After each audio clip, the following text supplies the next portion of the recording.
اعوذ باللہ من الشیطان الرجیم بسم اللہ الرحمن الرحیم۔ السلام علیکم اسٹوڈنٹس، کیسے ہیں آپ؟ امید ہے آپ سب لوگ خیر و عافیت سے ہوں گے۔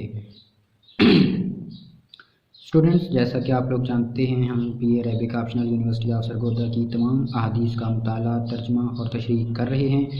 یہ پیپر میں سوال نمبر 2 پوچھا جاتا ہے، 20 نمبر کا سوال ہوتا ہے، 5 نمبر کا ترجمہ اور 15 نمبر کی تشریح ہوتی ہے۔ کتاب میں 9 احادیث ہیں اور پیپر میں 2 پوچھی جاتی ہیں اور ان 2 میں سے ایک کو کرنا ہوتا ہے۔ تو چلیے حدیث نمبر 8 کو پڑھتے ہیں۔ ہم حدیث نمبر 7 تک تمام احادیث پڑھ چکے ہیں، اب ہم حدیث نمبر 8 کو پڑھیں گے۔ بسم اللہ الرحمن الرحیم۔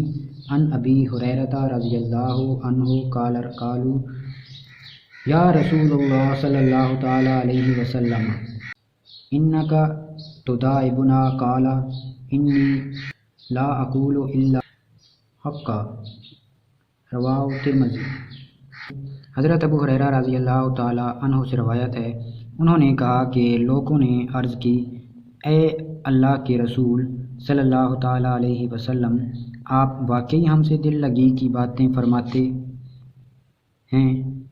آپ صلی اللہ تعالی علیہ وآلہ وسلم نے فرمایا، میں تو صرف حق بات ہی کہتا ہوں۔ اسے امام ترمذی نے روایت کیا۔ لغات کسی بھی حدیث کا ترجمہ اچھی طرح یاد کرنے کے لیے لغات کا یاد کرنا، ان کو پڑھنا، ان کو سمجھنا ضروری ہوتا ہے۔ اس سے آپ کو ترجمہ یاد کرنے میں اور پھر پیپر میں جب بیٹھے ہوتے ہیں اور حدیث سامنے آئے تو ترجمہ کرنے میں آسانی ہوتی ہے۔ انکا، بے شک آپ، تداعبو، آپ ہنسی مذاق کرتے ہیں، لا اقولو، میں نہیں کہتا ہوں، حقن، سچ، سچی بات۔ شرح الحدیث۔ رحمت عالم صلی اللہ تعالیٰ علیہ وسلم کی ذات ہمہ گیر خوبیوں کی حامل ہے اور آپ ہر میدان کے مرد کامل ہیں۔ ایسا کیوں نہ ہو جبکہ خود آپ کے خالق نے آپ کے بارے فرمایا، تمہارے لیے رسول اللہ صلی اللہ تعالیٰ علیہ وسلم کی زندگی ایک بہترین نمونہ ہے۔ لطافت، طبع اور نرم خوئی بھی ایک حسین وصف انسانی ہے۔ یہ وصف بھی حضور پر نور کی ذات میں ایسن صورت میں موجود تھا۔ اگر آپ صلی اللہ تعالیٰ علیہ وسلم تبسم و مزاح نہ فرماتے تو قیامت تک آنے والے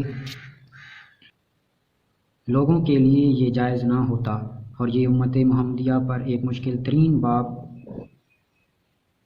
ہوتا۔ اللہ تعالیٰ کا کروڑہا احسان ہے کہ جس نے اپنے فضل عظیم سے اپنے محبوب صلی اللہ تعالیٰ علیہ وسلم سے مزاح صادر فرما کر امت کو ایک مشکل ترین امر میں مبتلا ہونے سے بچا لیا اور مزاح کو بھی ان کے لیے کار خیر بنا دیا۔ مزاح اسلام کی نظر میں۔ حضرت سفیان بن عینیہ رحمۃ اللہ علیہ کی مجلس میں کسی نے کہا، مزاح بھی ایک آفت ہے۔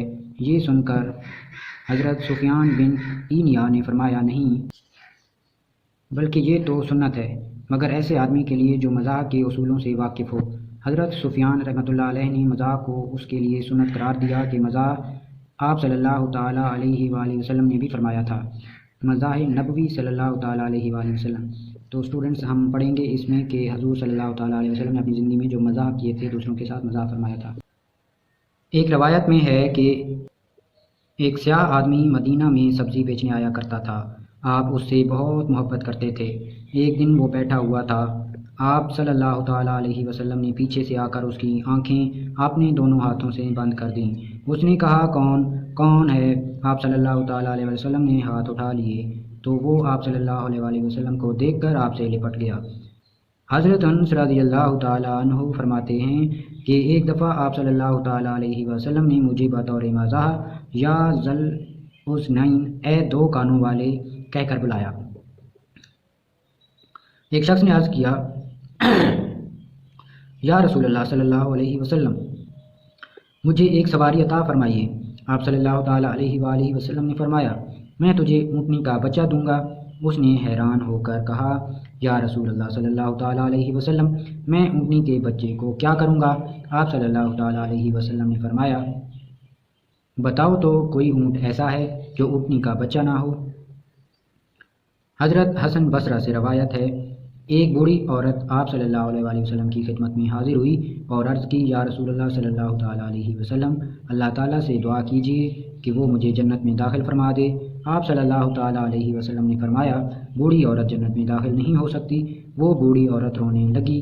آپ صلی اللہ تعالیٰ علیہ وسلم نے فرمایا، بوڑھیا بڑھاپے کی حالت میں نہیں بلکہ جوان ہو کر جنت میں داخل ہوگی۔ حاصل بحث، آپ صلی اللہ تعالیٰ علیہ وسلم سے مزاح بھی ثابت ہے اور اس کی ممانعت بھی۔ محققین نے دونوں قسم کی روایات میں یوں مطابقت پیدا کی ہے کہ ممانعت سے مراد کثرت مزاح ہے۔ آپ صلی اللہ تعالیٰ علیہ وسلم کا ارشاد ہے کہ جو کچھ میں جانتا ہوں اگر تم بھی وہی جان لو تو ہنسو مت اور رو زیادہ، جیسا کہ اللہ تعالیٰ کا فرمان ہے، تم ہنسی مذاق کم کیا کرو اور رویا زیادہ کرو۔ مزاح کرتے وقت اس بات کا خیال رکھنا چاہیے کہ جو بات کی جائے وہ حقیقت پر مبنی ہو۔ جھوٹ کی اس میں ذرا برابر ملاوٹ نہیں ہونا چاہیے، کیونکہ جھوٹ اللہ تعالیٰ کے نزدیک نہایت ناپسندیدہ امر ہے۔ جھوٹوں پر اس کی لعنت ہے۔ نہایت افسوس کی بات ہے اگر کہ ہم مزاح کے معاملے میں بالکل بے لگام ہو چکے ہیں۔ جہاں کثرت مزاح اپنی انتہا پر ہے، وہیں مزاح میں سچ کو تلاش کرنا تقریباً ناممکن ہو چکا ہے۔ بلکہ ہمارا آج کل کا مزاح تو بعض دفعہ سامان تفریح باہم پہنچانے کی بجائے آوارگی اور بے غیرتی کا باعث و محرک ثابت ہوتا ہے، اور بات فرحت و مسرت سے بڑھ کر